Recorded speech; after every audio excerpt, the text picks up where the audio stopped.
Doctor గారు వెళ్ళవయ్యా, నేను ఎవరి మాటలు విన్నాను. మరి పరమేశ్వరం లేదండి? పరమేశ్వరం ఏటో అనుకున్నాను, కానీ ఆఖరికి ఏమిటి ఆఖరికి? అమ్మో సామాన్యుడు కాదండి. మా సామాన్యుడు కాదు, నాకు తెలీదు అసలు. ఏంటి ఏంటండి? ఎవరో అమ్మాయిని మోటార్ సైకిల్ ఎక్కించుకుని హోటల్లోకి వెళ్ళారండి.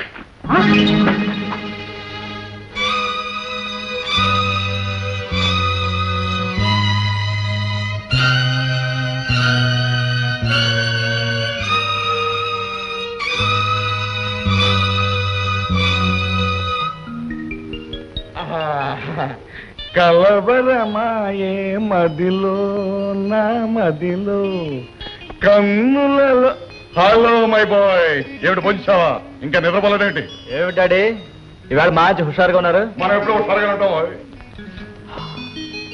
చెట్టు అది పట్టించారు ఈరోజు. ఎక్కడికి అని అడగొచ్చా? అడగచ్చు, కానీ మనం చెప్పకూడదు. బాయ్ బాయ్ తాత. కలవరమాయే మదిలో నా మదిలో.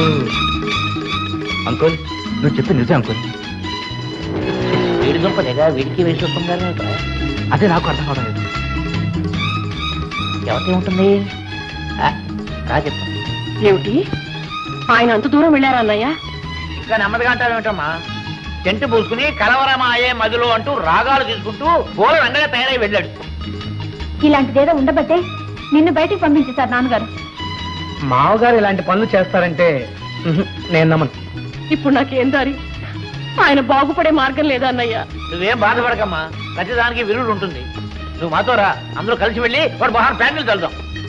నేను రాలేనన్నయ్య, నాకు గుండెదడ ఎక్కువైంది. ఆయన ముఖం కూడా నేను చూడలేను. మీరు వెళ్ళండి. రామాయ్ రామాయ్.